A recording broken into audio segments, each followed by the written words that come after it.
Ce podcast est une production de Scope 4 Consulting, partenaire de la transition écologique des entreprises et collectivités.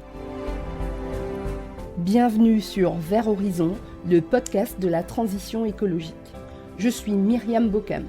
Tous les mercredis matins dès 7h, je vous donne rendez-vous pour 30 minutes de clarification et de partage. Comprendre les enjeux écologiques, c'est déjà agir dans le bon sens. Vert Horizon, Myriam Bocam.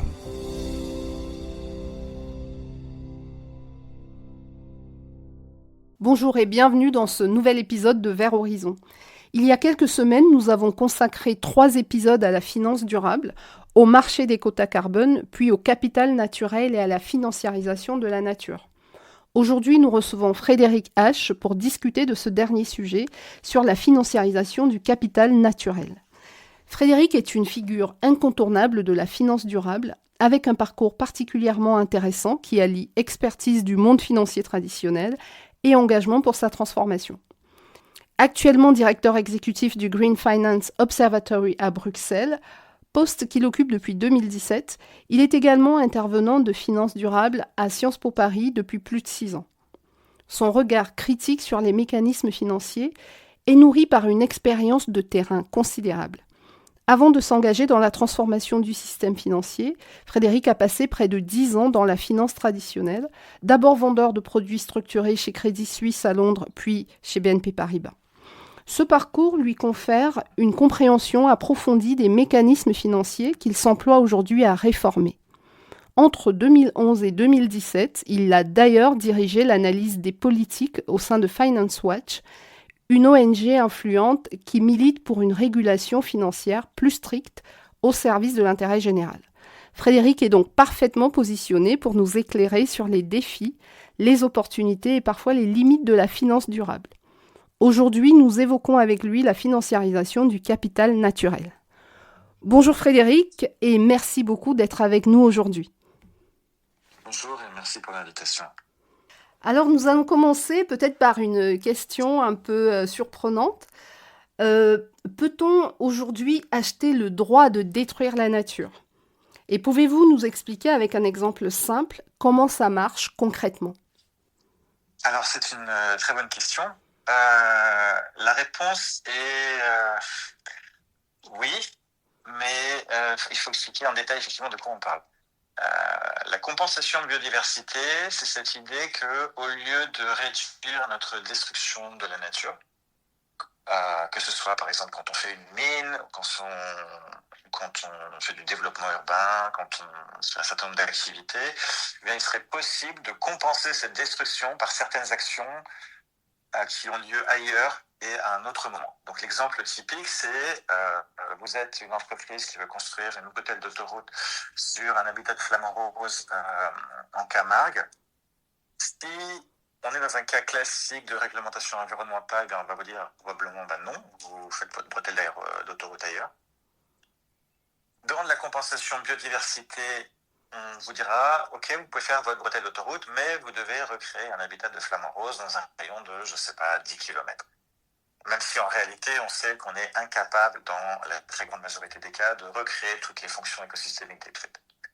Et puis, vous avez une version plus extrême de la compensation biodiversité qui est en train d'arriver, où on va vous dire, ok, vous pouvez faire votre bretelle d'autoroute, mais vous devez compenser non pas nécessairement dans un rayon de 10 km, mais peut-être dans un autre pays, voire sur un autre continent. Et selon les conditions, pas nécessairement par le même type d'espèce ou d'habitat que celui qui a été détruit. Donc en caricature et à peine, vous pourriez détruire un habitat de flamant rose en Camargue et restaurer un habitat de chauve-souris au Bangladesh et prétendre avoir compensé votre destruction. D'accord. Donc c'est quelque chose qui... Pardon. Non, autant pour moi, je vous laisse continuer. C'est quelque chose qui existe. Alors, la compensation en tant que telle existe déjà en France. Alors, en théorie, la compensation doit intervenir après avoir cherché dans un premier temps à minimiser l'impact, à l'éviter, blablabla. Ce qui arrive, en revanche, dans un avenir très proche, c'est la création d'un marché financier en fait autour de ces permis de détruire, et un marché mondial. Vous connaissez les COP climat, bien vous savez qu'il y a aussi des COP biodiversité. Et lors de la dernière COP biodiversité à Cali, fin d'année dernière, vous avez la France, le Royaume-Uni, le Forum économique mondial, l'ONU et McKinsey qui ont présenté leur projet de création d'un marché mondial de crédit biodiversité. Et donc c'est exactement ce dont il s'agit. Et vous avez la Commission européenne aussi, Madame von der Leyen, qui a déclaré dans un speech qui a fait un certain bruit il y a quelque temps qu'il fallait créer un marché pour restaurer la planète.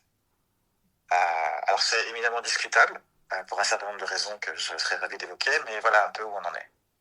Ok, alors restaurer la planète, est-ce similaire au fait de dire, quand on prend l'avion par exemple, que les compagnies aériennes nous annoncent que ce vol est compensé? Alors c'est la même logique effectivement, c'est-à-dire qu'effectivement au lieu de réduire nos émissions, eh bien, on prétend les compenser, et bien là c'est pareil, au lieu de réduire notre destruction de la nature en changeant nos modes de production, nos modes de consommation, eh bien, on prétend compenser notre destruction.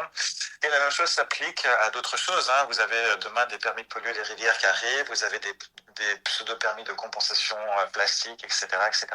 Donc c'est vraiment la même logique et c'est toujours le même but qui est de protéger le status quo, c'est-à-dire de protéger les profits des entreprises destructrices quelques années de plus. Ok, mais alors, comment un citoyen lambda peut savoir si un projet de compensation est vraiment efficace? Alors, c'est une excellente question. Alors, en ce qui concerne la compensation carbone, il y a une enquête qui a fait beaucoup de bruit, il y a un peu plus d'un an de ça, qui a montré que 94% des crédits de compensation carbone certifiés par la plus grosse entreprise de certification au monde étaient du vent. C'est absolument énorme. C'est-à-dire qu'on se moque de nous, c'était un mensonge depuis des années. En gros, elle prétendait sauver des forêts qui n'étaient pas du tout menacées au départ. Donc, la question est pas, la question est plus comment trouver des projets de compensation qui ne soient pas du pipeau, et ça, c'est bon courage. Mais aussi, pour la biodiversité, en fait, ce qui est important de comprendre, c'est que c'est infiniment plus compliqué. C'est-à-dire que dans le cas du carbone, on parle de 6 principaux gaz à effet de serre, avec des équivalences qui tiennent à peu près. Dans le cas de la biodiversité, on parle de millions d'espèces reliées entre elles par un réseau ultra compliqué d'interdépendance. Et donc c'est absolument impossible de simplifier ça en quelques actifs librement négociables. Et la compensation de biodiversité existe depuis des années, des décennies, même aux États-Unis, Canada, en Australie. Son bilan environnemental est exécrable. La très grande majorité des projets échouent. Et tout simplement parce que nos connaissances scientifiques en matière de biodiversité sont encore très incomplètes et parce que la science de la restauration n'en est qu'à ses débuts. C'est extrêmement compliqué de restaurer toutes les fonctions écosystémiques détruites si c'est possible, et long et coûteux, etc. Donc la réponse est, a priori, un projet de compensation de biodiversité aura de très très grandes chances de ne pas avoir d'intégrité environnementale. Et il aura de grandes chances aussi de créer les mêmes problématiques sociales et en matière de droits humains que la compensation carbone, c'est-à-dire ce qui a été amplement documenté, les cas d'accaparement de terre, d'expulsion des communautés locales, etc., etc. Ok, donc malgré tout, on se rend quand même compte que se développent des marchés environnementaux. Est-ce qu'on peut dire que ces marchés environnementaux affectent déjà notre vie quotidienne sans qu'on le sache? Oui, alors indirectement, bien sûr, c'est-à-dire que ils les affectent dans le sens où ils permettent aux entreprises destructrices de continuer à avoir la licence sociale d'opérer. C'est-à-dire que ça permet de continuer les choses, de faire semblant qu'on agit pour adresser le problème, et puis de continuer à creuser des mines, à avoir des gros agribusiness, à avoir des plans d'urbanisme, etc. Enfin, à continuer à détruire comme auparavant. Et donc, ça nous affecte en tant que citoyens de deux façons. C'est-à-dire qu'à court terme, ça permet à nos modes de vie totalement insoutenables de continuer. Et puis à moyen terme, c'est un petit peu, ça risque d'affecter, ça va très certainement affecter notre futur commun. Voilà. Alors, ce que vous nous dites là m'évoque quelque chose. Est-ce que ça veut dire que quand une entreprise dit qu'elle est neutre en carbone, on doit avoir du mal à la croire? Alors, je ne peux pas répondre de façon générale à ça. En revanche, il y a une directive européenne qui est passée qui dit qu'une entreprise n'a plus le droit de dire qu'elle est neutre en carbone si cela repose sur de la compensation. C'est une très bonne nouvelle, puisque ça reconnaît le fait que cette compensation est dans la plupart des cas un mensonge. Ok. Et les mécanismes de marché environnementaux, comment ces mécanismes influencent les prix des produits que nous achetons? Est-ce qu'il y a déjà une influence sur ce que nous achetons?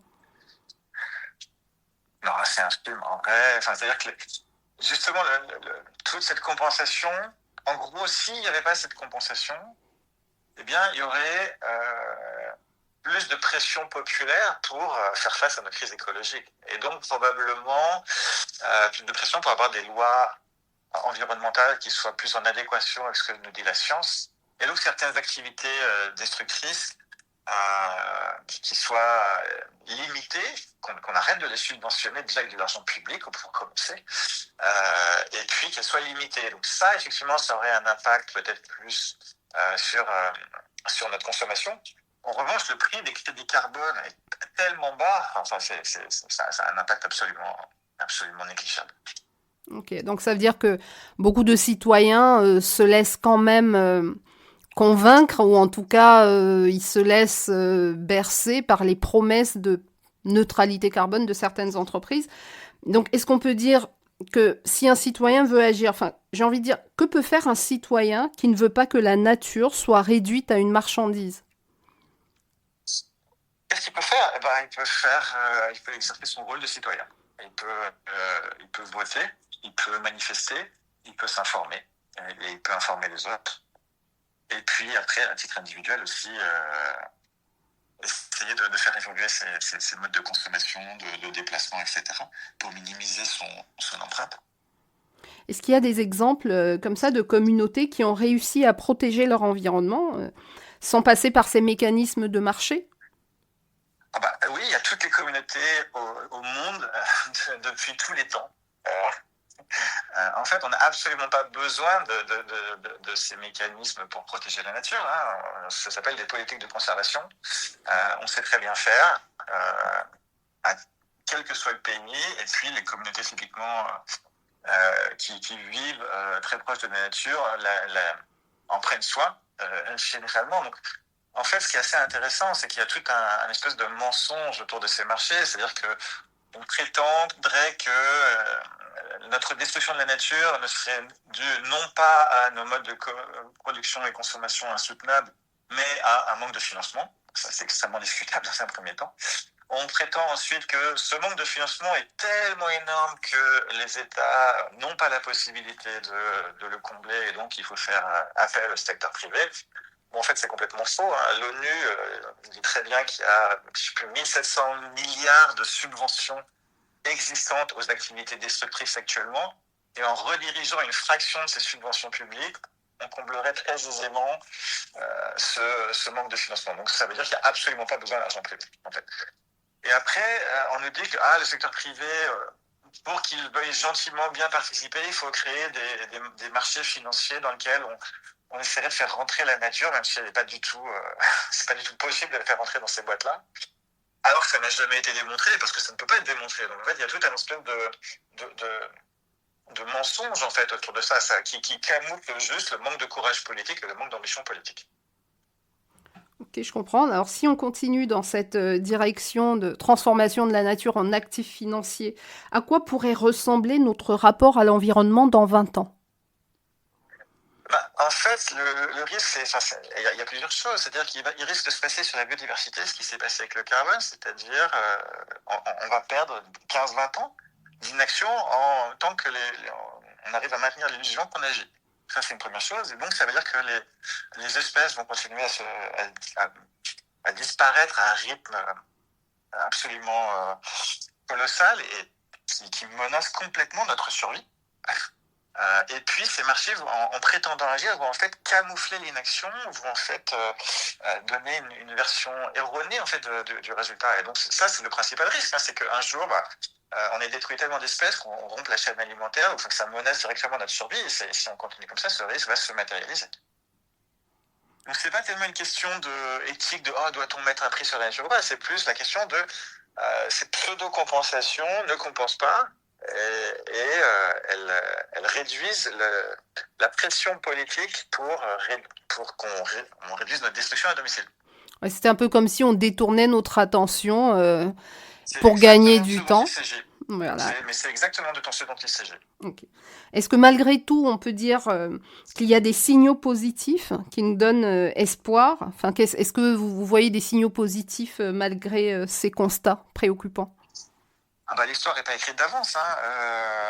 Il y a des signaux positifs, bien sûr. Il y a la société civile qui commence à se mobiliser sur un certain nombre de pays, puisqu'il y a quand même un certain nombre de scandales qui ont déjà émergé avec ces pseudo-projets de compensation. Et donc, il y a une coordination des communautés locales, des ONG, etc., pour se défendre contre ces nouveaux mécanismes de marché, d'une part, et d'autre part, au niveau des entreprises potentiellement acheteuses de ces crédits, elles ont été un petit peu échaudées par le scandale sur les crédits carbone et se méfient à juste titre des risques réputationnels de rentrer dans ces schémas-là.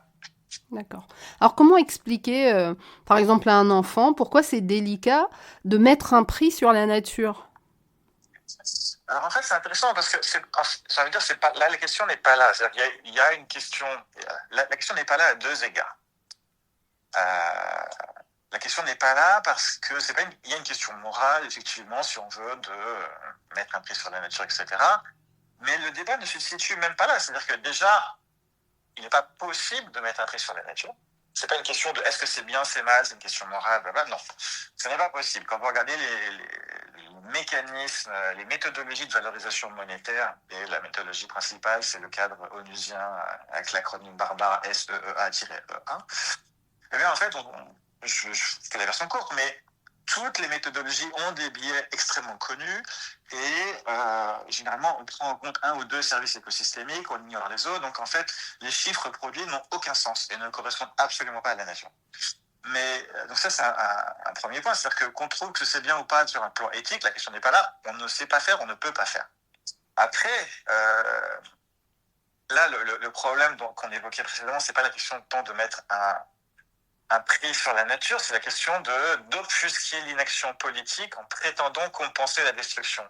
Et je pense qu'un enfant comprend assez facilement que si on détruit un flamant rose dans son jardin et qu'on tente de créer un habitat chauve-souris dans un autre pays, c'est pas la même chose, ça ne compense pas. Ok. Alors, que pouvons-nous apprendre des peuples qui vivent en harmonie avec la nature sans avoir besoin de la monétiser? Alors, personne n'a besoin de la monétiser, soyons clairs. Mais qu'est-ce qu'on peut apprendre? Non, c'est juste une question de vivre dans les limites de la planète. Et c'est totalement possible. Ce qui est très intéressant, en fait, c'est que la majorité de nos concitoyens sont prêts à changer leur mode de vie pour vivre dans les limites de la planète. Toutes les enquêtes le montrent, et c'est des enquêtes pas que dans les pays riches, dans le monde, la majorité des citoyens est prête à changer.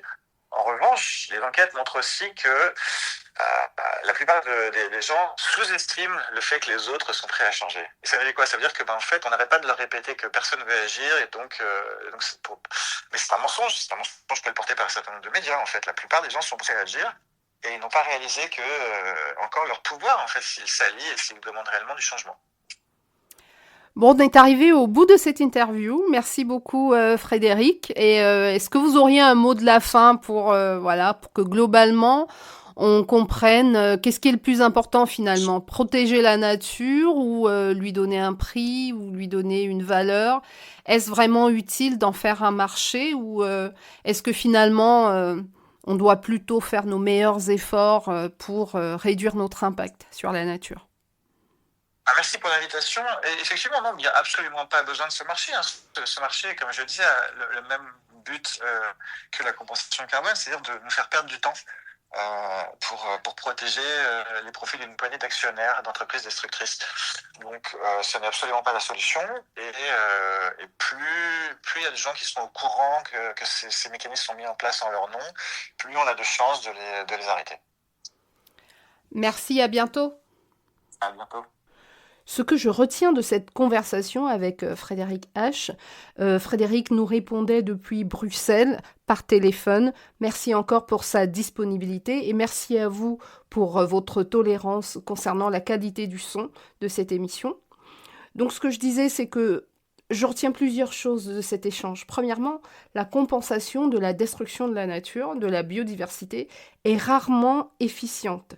Ce d'autant que parfois, il s'agit de reconstruire la nature à l'identique, dans un autre écosystème, dans un autre pays, voire sur un autre continent.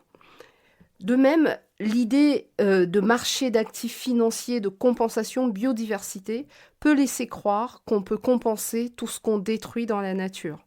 Pourtant, 94% des crédits certificats carbone qui prétendaient sauver des forêts portaient sur des forêts qui n'étaient pas du tout menacées au départ, comme nous l'a précisé Frédéric. Ensuite, je retiens que la biodiversité, ce sont des millions d'espèces interconnectées entre elles et que des actifs financiers de compensation biodiversité ont naturellement du mal à reproduire. Malgré tout cela, on continue de se servir des crédits carbone biodiversité comme de boucliers, notamment pour poursuivre des activités destructrices de la nature. Sans ce voile de compensation, les citoyens réagiraient peut-être plus rapidement parce qu'ils comprendraient exactement ce qui se passe et pourraient ainsi s'opposer à la destruction de la diversité du vivant, notamment par certaines grandes entreprises. Enfin, je retiens que plutôt que de parler de compensation, il est utile de poursuivre la conservation de la biodiversité. Voilà, je vous remercie et je vous souhaite une bonne semaine et je vous dis à la semaine prochaine. Notre épisode est à présent terminé. Nous répondons à toutes vos questions dans l'espace commentaires sous ce podcast ou par mail à verthorizon.podcast@gmail.com. Si cet épisode vous a plu, n'hésitez pas à lui donner 5 étoiles et à vous abonner gratuitement sur votre plateforme préférée. Vous pouvez également rejoindre notre communauté Vers Horizon Podcast sur tous les réseaux, Facebook, TikTok, Instagram ou sur notre chaîne YouTube. Enfin, vous pouvez vous abonner à notre newsletter sur le site internet du podcast www.vers-horizon.net. Voilà pour aujourd'hui, on se retrouve mercredi prochain. D'ici là, prenez soin de vous et de votre environnement.